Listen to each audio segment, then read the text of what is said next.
ভয়ঙ্কর এক গ্যাং যে বেছে বেছে শুধু পুলিশদেরই খুন করে। কিন্তু কেন? শহরে পুরো হইচই পড়ে যায়। একের পর এক পুলিশ খুন হচ্ছে, আর লাশের পাশেই সেই গ্যাং অ্যারো চিহ্ন এঁকে যাচ্ছে রক্ত দিয়ে। কিন্তু কেন? আর এই পুলিশ মারার পেছনে রহস্যটাই কি, সেটা জানলে আপনার গায়েও কাঁটা দিয়ে উঠবে। তো পুরো মুভি দেখার অনুরোধ রইল। তো আজ এক্সপ্লেন করতে যাচ্ছি 2023 সালে মালায়ালাম ভাষায় মুক্তি পাওয়া মুভি আস্তারা, যেটা রিসেন্টলি ওটিটিতে মুক্তি পেয়েছে। মুভির শুরুতেই মহাদেবের নামের একজন পুলিশ অফিসারকে দেখানো হয়, যে রাতের বেলা তার ডিউটি শেষ করে নিজের কোয়ার্টারেই বসেছিল। সে ফোনে ভিডিও কলে তার পরিবারের সাথে কথা বলছিল।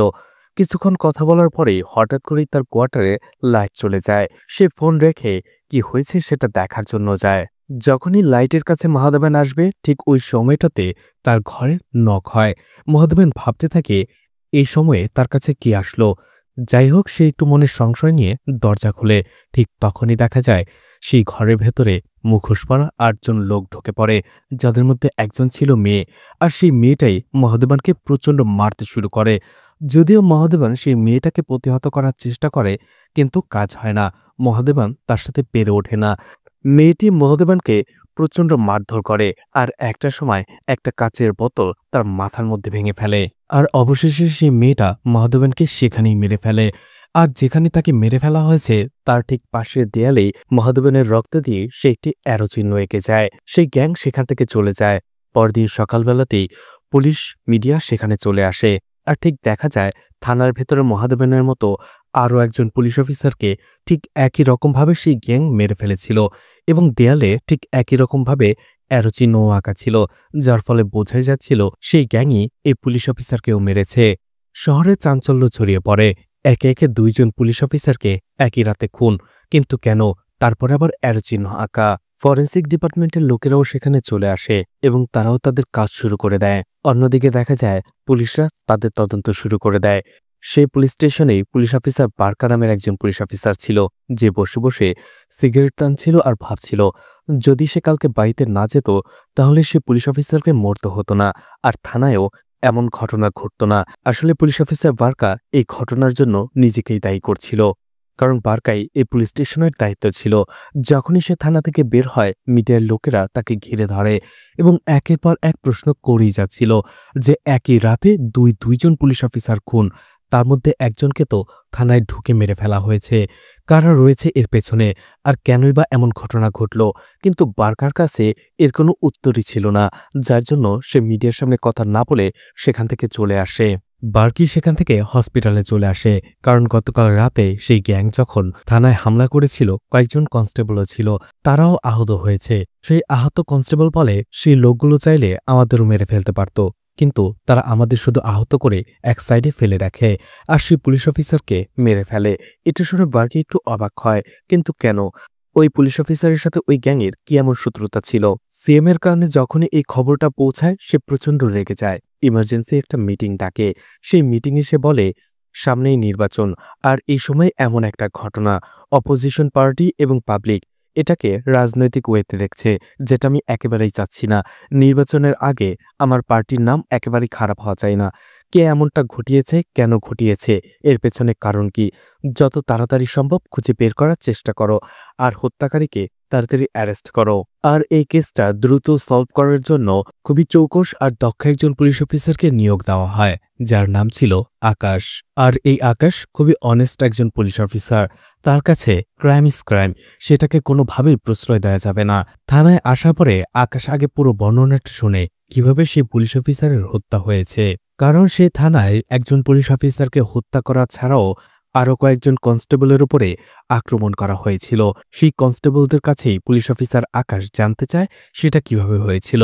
একজন কনস্টেবল বলতে থাকে হঠাৎ করেই রাতের বেলা এক গ্যাং তাদের উপরে হামলা করে বসে, আর আমরা যাতে তাদেরকে আইডেন্টিফাই করতে না পারি এজন্য তারা মুখোশ পরেছিল।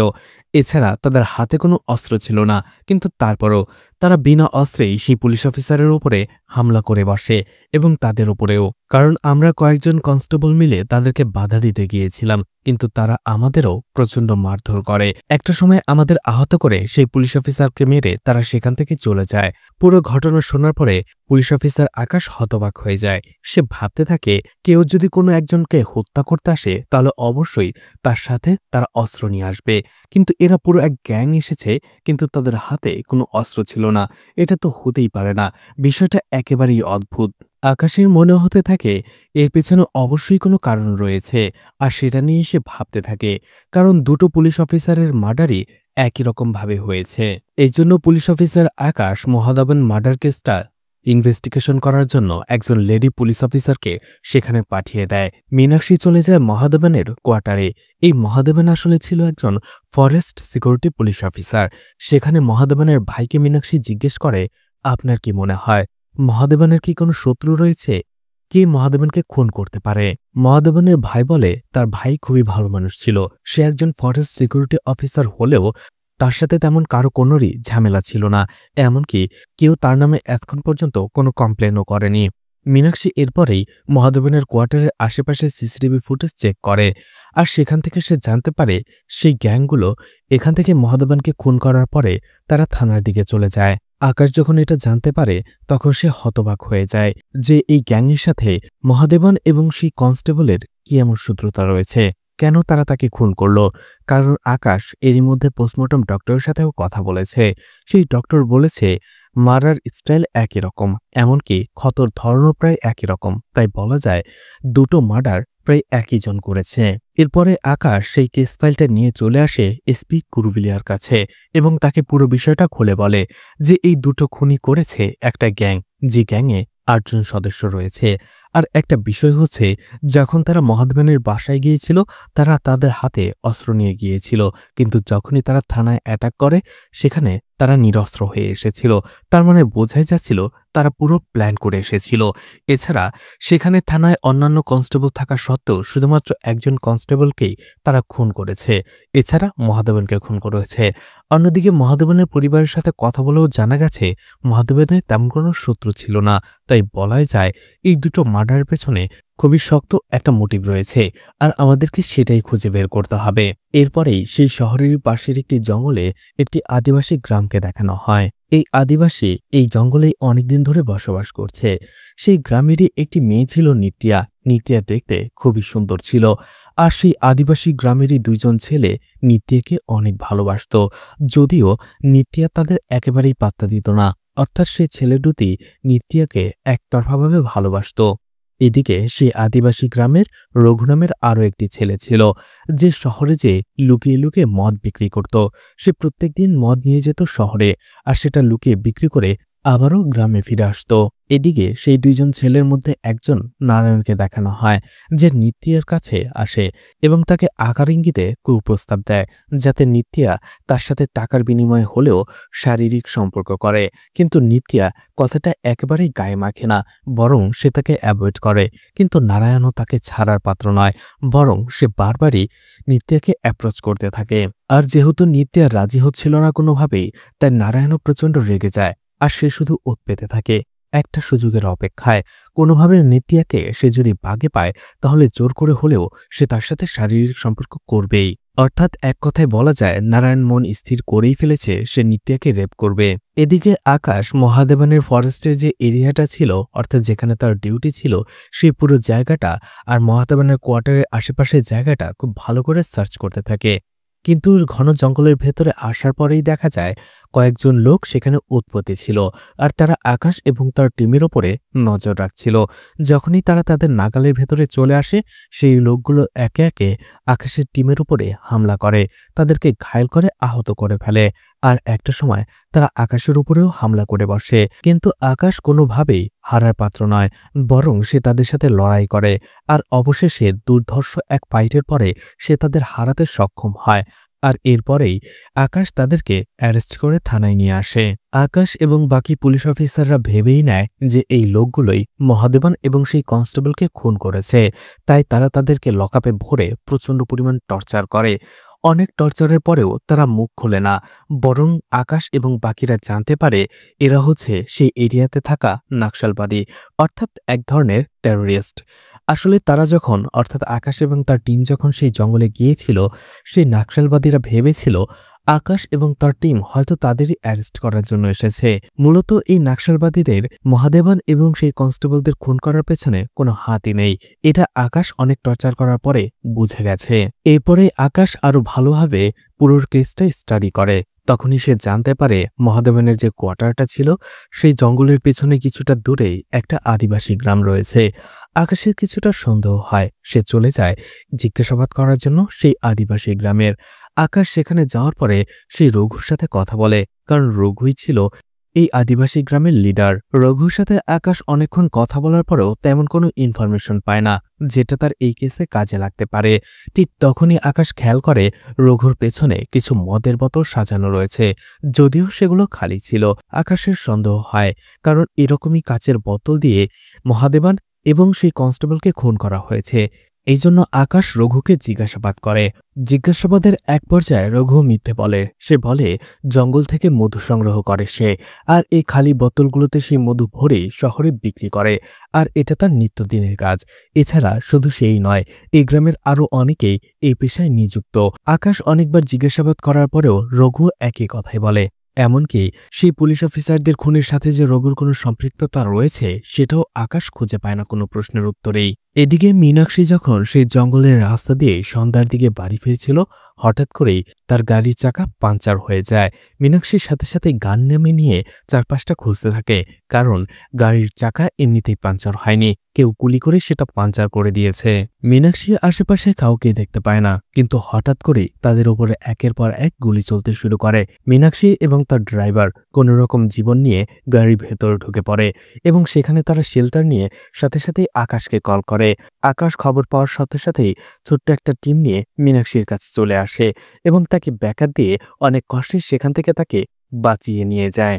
আকাশ সেখান থেকে আসার সময় বুঝতে পারে মীনাক্ষীকে খুন করার জন্যই তার উপরে এমন হামলা করা হয়েছিল। তখন সে বুঝতে পারে এই গ্যাংয়ের কাজ এটা, কারণ আগেও তারা দুজন পুলিশ অফিসারকে খুন করেছে, আর এখন মীনাক্ষীর ওপরে হামলা। এছাড়া এর আগে যে কনস্টেবল খুন হয়েছে সেই কনস্টেবল আর মীনাক্ষী একই থানায় কাজ করত, তাই সে বুঝতে পারে সেই থানার পুলিশের উপরেই সেই গ্যাং প্রতিশোধ নেওয়ার চেষ্টা করছে। কিন্তু কেন? এছাড়া সেই থানায় পুলিশ অফিসার বার্কারও পোস্টিং ছিল।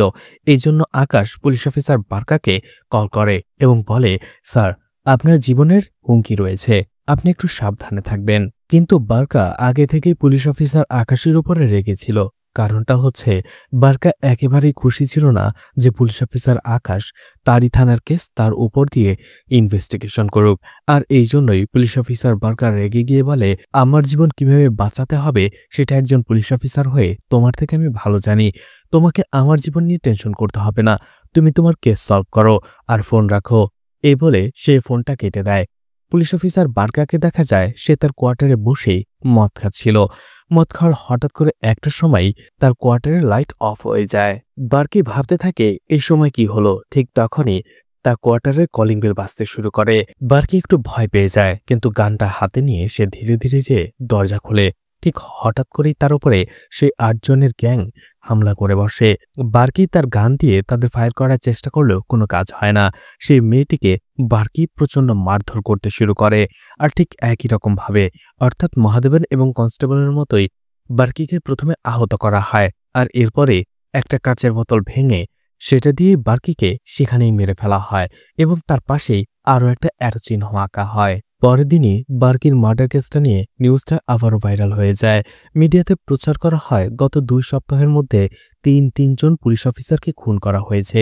যেখানে পুলিশ অফিসারদের নিজের জীবনেরই নিরাপত্তা নেই, সেখানে সাধারণ মানুষ কিভাবে তাদের জীবনের নিরাপত্তা কামনা করবে? এই পুলিশ বাহিনীর কাছ থেকে তারা কি বা আশা করতে পারে? এছাড়া পুলিশরা কি করছে? গত 2 সপ্তাহ ধরে ইনভেস্টিগেশন করেও তারা এই কেসের কোনো কুলকিনারাই করতে পারছে না। এছাড়া মিডিয়াগুলো সরকারের দিকেও আঙুল তুলতে থাকে। এতে মিনিস্টার প্রচণ্ড রেগে যায় এবং সে পুলিশ অফিসার কুরুবিলাকে তার কাছে ডেকে নিয়ে যায় আর বলে, তোমাকে 48 ঘন্টা সময় দেওয়া হলো, যে করেই হোক এই গ্যাংকে অ্যারেস্ট করো, নয়তো তোমাদের অবস্থা ভালো হবে না। কুরুবিলেও রেগে গিয়ে আকাশকে কল করে এবং তাকে কথা শোনায়, বলে যে করেই হোক সেই গ্যাংকে অ্যারেস্ট করতেই হবে। আকাশও রেগে গিয়ে তার ইনভেস্টিগেশনের স্পিড বাড়িয়ে দেয়, সব ধরনের লোকাল গুন্ডাদের জিজ্ঞাসাবাদ করে, টর্চার করে। কিন্তু আকাশ বুঝতে পারছিল যে লোকাল গুন্ডাদের কাজ এটা নয়। এছাড়া আকাশ সেই কনস্টেবলের পোস্টমর্টেম রিপোর্ট ভালো করে দেখতে শুরু করে। ঠিক তখনই সে দেখতে পায় সেই কনস্টেবলের বডিতে মিষ্টি জাতীয় কিছু একটা পাওয়া গেছে। এছাড়া ক্রাইম সিনের ফটোগুলো সে ভালো করে দ্বিতীয়বার দেখতে শুরু করে। ঠিক তখনই সে দেখতে পায় তাদের মধ্যে একটা কমন প্যাটার্ন রয়েছে। প্রত্যেকটা মার্ডারেই তারা বোতল ব্যবহার করেছে, বোতল ভেঙে সেটা দিয়েই তারা মার্ডারগুলো করেছে। তো এই বোতলগুলোর দিকে ভালো করে নজর দেয় আকাশ, আর তখনই তার মনে হতে থাকে যে এমন বোতল সে আগেও কোথাও দেখেছে। আকাশ ভালো করে মনে করার চেষ্টা করতেই তার মনে পড়ে যখন সে আদিবাসী গ্রামে গিয়েছিল তখন রঘুর কাছেই এমন বোতল সে দেখেছিল, আর সে বলেছিল এগুলো নিয়ে সে ব্যবসা করে। তার মানে রঘুর অবশ্যই এইসব মার্ডারের পেছনে কোনো হাত রয়েছে, নয়তোবা আদিবাসী গ্রামের কোনো গ্যাং মিলেই এই কাজগুলো করছে। এদিকে সেই নারায়ণকে দেখানো হয় যে এতদিন সুযোগের অপেক্ষায় ছিল, আর সুযোগ পেয়েই সে নিতিয়ার উপরে হামলা পড়ে। কিন্তু নিতেও কোনোভাবেই নারায়ণের কাছে আপোষ মানে না। সে নারায়ণকে মারধর করে বাইরে নিয়ে আসে, আর এটা যখন পুরো গ্রামবাসী জানতে পারে তারা নারায়ণকে বকাঝকা করতে থাকে, কথা শোনাতে থাকে। ঠিক ওই সময় পুরো গ্রামবাসী জানতে পারে যে তাদেরকে ধরার জন্য পুলিশ আসছে। এরপরেই দেখা যায় সেই গ্রামের ভেতরেই লুকিয়েছিল সেই গ্যাংটি, যাদের মধ্যে নিতিয়া, রঘু এবং নারায়ণও ছিল। আর তারা 8 জন মিলে সেই গ্রাম থেকে পালিয়ে যায়। এছাড়া এই গ্যাংয়ের মধ্যে রঘুর স্ত্রী এবং মেয়েও ছিল। তারা অনেক দূর আসার পরে একটা জায়গায় থামে বিশ্রাম নেয়ার জন্য, আর সেখানেই নিতিয়াও বিশ্রাম নেয়। কিন্তু চোখ বন্ধ করতেই দুঃস্বপ্ন এসে হাজির হয় তার সামনে। আমাদের ছোট্ট একটা ফ্ল্যাশব্যাক দেখানো হয়, যেখানে গাড়িতে করে রঘু, তার স্ত্রী আর মেয়ে কোথাও যাচ্ছিল জঙ্গলের পথ ধরে। ঠিক ওই সময়টাতে তারা পুলিশের গাড়ি দেখতে পায়, যেখানে সিআই বার্কা এবং সেই কনস্টেবল ছিল। আর তারা সেখানে একটা মেয়ের কথা বলছিল। তাহলে বলছিল এই মেয়েটাকে জঙ্গলের এখানে ফেলে দিয়ে গেলে কেউ টের পাবে না, আর ওকে যে কোনো জন্তু জানোয়ার খেয়ে ফেলবে। ঠিক তখনই দেখা যায় গাড়ির ব্যাক সিটে আহত নিত্যা মুমূর্ষু অবস্থায় পড়েছিল। বার্কার সেই কনস্টেবলকে বলে এই মেয়েটা এমনিতেও মারা যাবে, তার থেকে ভালো সুযোগের সদ্ব্যবহারটা আমরাও করে নেই, আমরাও একটু এনজয় করে নেই। এটা বলেই সিআই বার্কা সেই কনস্টেবলকে একটু দূরে আড়ালে পাঠিয়ে দেয় এবং নিত্যার সাথে সিআই বার্কা রেপ করে। আর এরপরে সেই কনস্টেবলকেও পাঠিয়ে দেয় নিত্যাকে রেপ করার জন্য। কনস্টেবলও একই কাজ করে। আর এরপরে এই দুই নরপশু নিত্যাকে সেই মুমূর্ষু অবস্থায় জঙ্গলের মাঝে ফেলে সেখান থেকে চলে যায়। অন্যদিকে আড়ালে লুকিয়ে থাকা রঘু সাথে সাথে সেখানে চলে আসে এবং নিত্যার এই অবস্থা দেখে তাকে তাদের আদিবাসী গ্রামে নিয়ে যায় এবং নিত্যাকে বাঁচিয়ে নেয়। ঘটনা বর্তমানে চলে আসে, কিন্তু নিত্যা ওইরকম আহত অবস্থায় সিআই বার্কার গাড়িতে কি করছিল সেটার উত্তর একটু পরেই পাওয়া যাবে। নিত্যার ঘুম ভেঙে যায়, আর এ থেকেই বোঝা যায় নিত্যার সেই ঘটনা থেকেই নিত্যার এই অবস্থার জন্য যে দায়ী ছিল তাদেরকে এই গ্যাং পুরো মেরে ফেলছে, অর্থাৎ শাস্তি দিচ্ছে, যাদের মধ্যে সিআই বার্কা, সেই কনস্টেবল এবং মহাদেবান ছিল।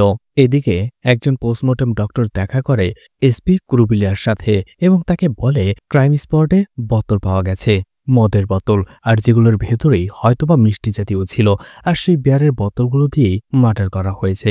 এছাড়া ক্রাইম স্পটে আমরা একটা মেয়ের ফিঙ্গারপ্রিন্ট পেয়েছি, যে মেয়েটির বয়স 20 থেকে 25 বছরের মতো। এদিকে জঙ্গলের একটা জায়গায় নিত্যা এবং তার টিম বিশ্রাম করছিল। ঠিক তখনই সেখানে থান্ডারবোল্ট নামের এক বাহিনী এসে তাদের উপরে আক্রমণ করে বসে। দুই পক্ষের মধ্যে গোলাগুলি হয়, আর এই দৃশ্যটা অনেক বেশি এক্সাইটিং ছিল, কারণ অনেকক্ষণ ধরে এই গোলাগুলিটা হয়, আর যেটা দেখতেও খুব ভালো লাগছিল। আর সেখানেই দেখা যায় দুই পক্ষেরই কয়েকজন লোক মারা যায়। অবশেষে নিত্যাদের বাহিনীর কয়েকজন মানুষই বেঁচে ছিল, যেমন রঘু, তার স্ত্রী, তার মেয়ে এবং নিত্যা এবং আরো কয়েকজন। ঠিক তখনই দেখা যায় একটা সময় সেই থান্ডারবোল্ট বাহিনীর হাতে রঘুর মেয়ে অ্যারেস্ট হয়ে যায়। সকালবেলাতে খবর পেয়ে আকাশ সেখানে বাহিনী নিয়ে চলে আসে, কিন্তু পুরো ক্রাইম সিন দেখার পরেও সে কিছুই বুঝতে পারে না। সাথে সাথেই ক্রুবিলাকে সে কল করে আর বলে, স্যার, এই থান্ডারবোল্ট টিমকে এখানে কে পাঠিয়েছে? অর্থাৎ সেই থান্ডারবোল্ট টিম পুলিশেরই একটা স্পেশাল টিম ছিল। কুরুবিল্লা বলে, আমি পাঠিয়েছি। আসলে এই কেসটা তোমার উপরে ভরসা করে আমি ভুল করেছি, তাই যা করার আমার নিজেকেই করতে হয়েছে। ফোন রাখো এখন। ঠিক তখনই দেখা যায় ফোন রাখার পরেই সেখানে রঘুর মেয়েকে সে আটকে রেখেছিল, অর্থাৎ এসপি কুরুবিল্লা। আর সেখানে আরো একটা শকিং ব্যাপার হচ্ছে, কুরুবিল্লা রঘুর মেয়ের সাথে সেখানে সেই পুলিশ অফিসার মীনাক্ষীও ছিল। আর দেখেই বোঝা যাচ্ছে এরা দুজনেই আসলে ক্রাইম পার্টনার। আর তখনই কুরুবিল্লা রঘুর মেয়েকে বলে, তোমরা কি ভেবেছিলে আমাকে শেষ করে দেবে? আমি এসপি কুরুবিল্লা, এখানে আমার রাজত্ব চলে। তোমাদের স্বপ্ন সবসময় স্বপ্নই থেকে যাবে। এখন শুধু শুধু নিজের জীবনটা শেষ করে দেবে। এটা বলেই সে রঘুর মেয়ের ওপরে অত্যাচার করতে থাকে, অর্থাৎ তাকে রেপ করতে শুরু করে। কানি শুধু অসহায়ের মতো চিৎকার করছিল নিজেকে বাঁচানোর জন্য। ঠিক ওই সময়টাতে নিতিয়া এবং তার টিম, অর্থাৎ রঘু, তার স্ত্রী আরও একজন, সেখানে তাদের উপরে হামলা করে বসে। কুরুবিল্লা, মীনাক্ষী এবং তাদের মধ্যে দুর্ধর্ষ একটা ফাইট হয়। আর একটা সময় নিতিয়া মীনাক্ষী এবং কুরুবিল্লার সাথে একাই ফাইট করতে শুরু করে। কুরুবিল্লা একটা সময় প্রচণ্ড আহত হয়ে যায়, কিন্তু তারপরও কুরুবিল্লা একটা ডেভিল হাসি হাসে আর বলে, যখন দুইজন পুলিশ অফিসার পরপর মারা গিয়েছিল তখনই আমি বুঝতে পেরেছিলাম এর পেছনে তুমিই আছো। আর আমি এটাও বুঝতে পারছিলাম যে তুমি কেন এদেরকে মারছিলে। এরপরে আমাদের একটা ফ্ল্যাশব্যাক দেখানো হয়। কয়েক বছর আগেই কুরুবিল্লা আসলে এখানেই পোস্টিং ছিল এবং সেখানের একটি স্কুলের সামনে যেয়ে তার গাড়ির চাকাটা পাঞ্চার হয়ে যায়, যার ফলে বাধ্য হয়ে সে দাঁড়িয়েছিল। আর তখনই স্কুল ছুটি হয়ে যায়। ঠিক ওই সময়টাতে সেখান দিয়ে যাচ্ছিল নিতিয়া। আর নিত্যার ওপরে হঠাৎ করেই চোখ পড়ে এই নরপিশাচ কুরুবিল্লার।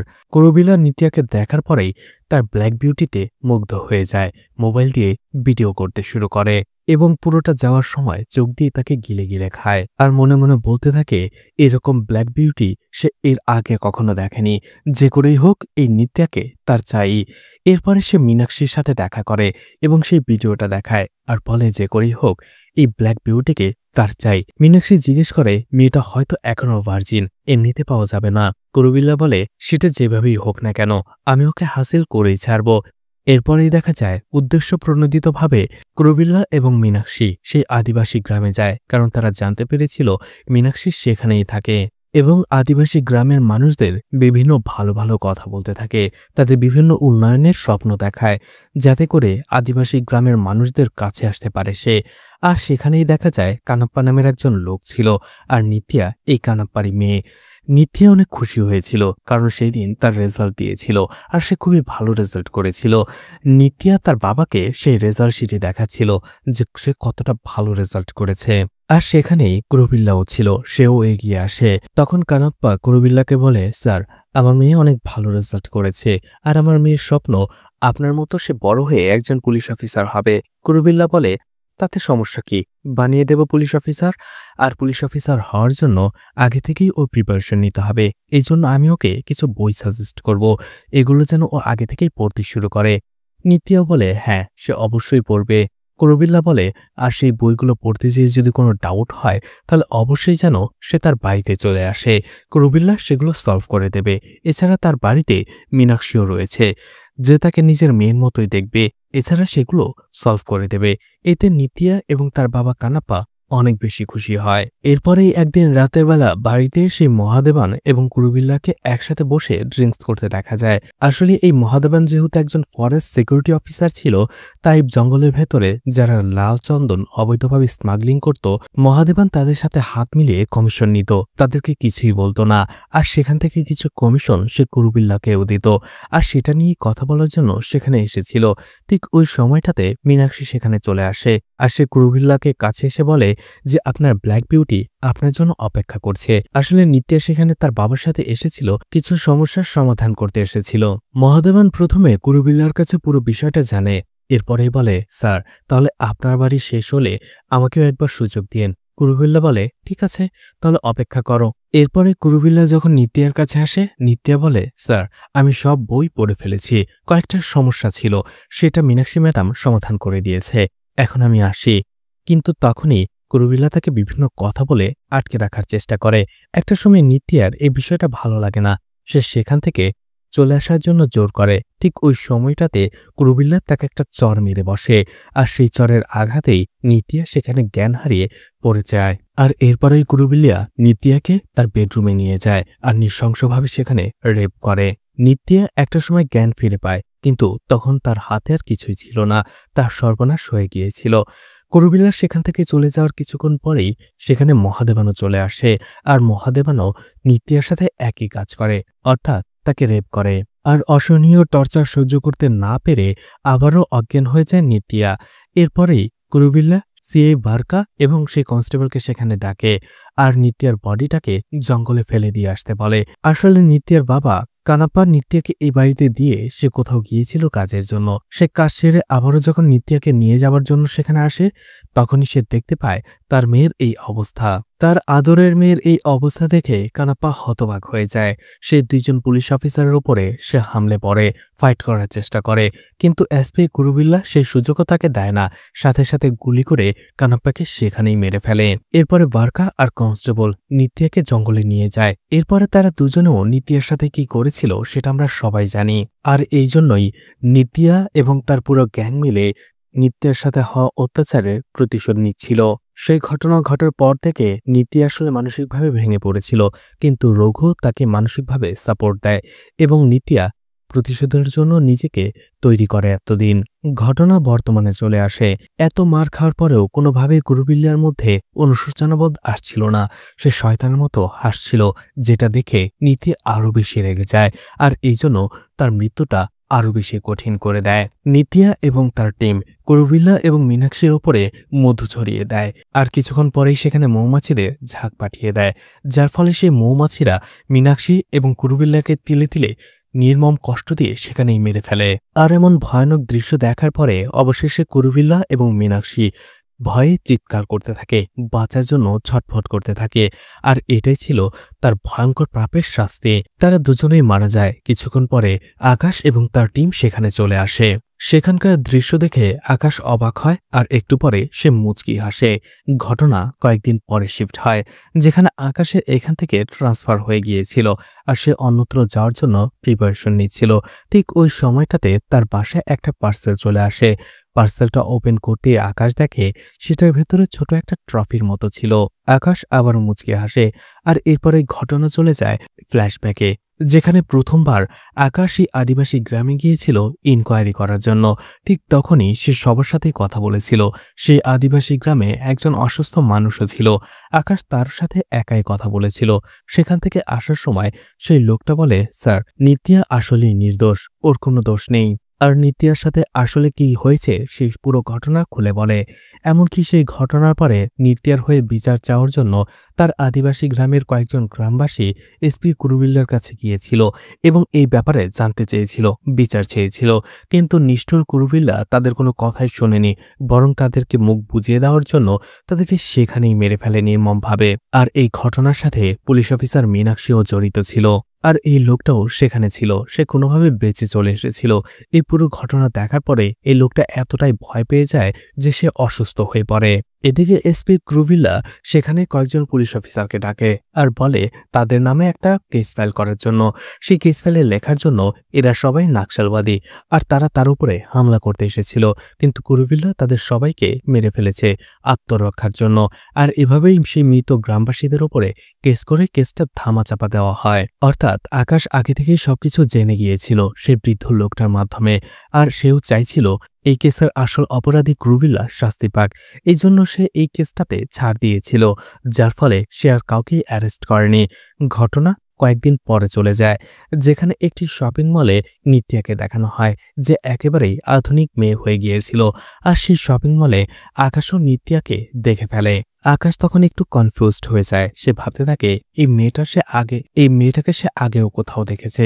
আসলে রঘু এবং তার পরিবার অন্যত্র শিফট হয়ে গেছে, আর রঘু নিত্যাকে তার মেয়ে হিসেবে দত্তক নিয়েছে, আর নিত্যাও এখন তাদের সাথেই থাকে। নিত্যা এবং রঘু তারা সবাই নিজেদের জীবনে ঘুরে দাঁড়িয়েছে, আর এখানেই অবশেষে মুভিটি শেষ হয়ে যায়। তো এই মুভিটি আপনাদের কেমন লেগেছে কমেন্ট করে জানাতে পারেন।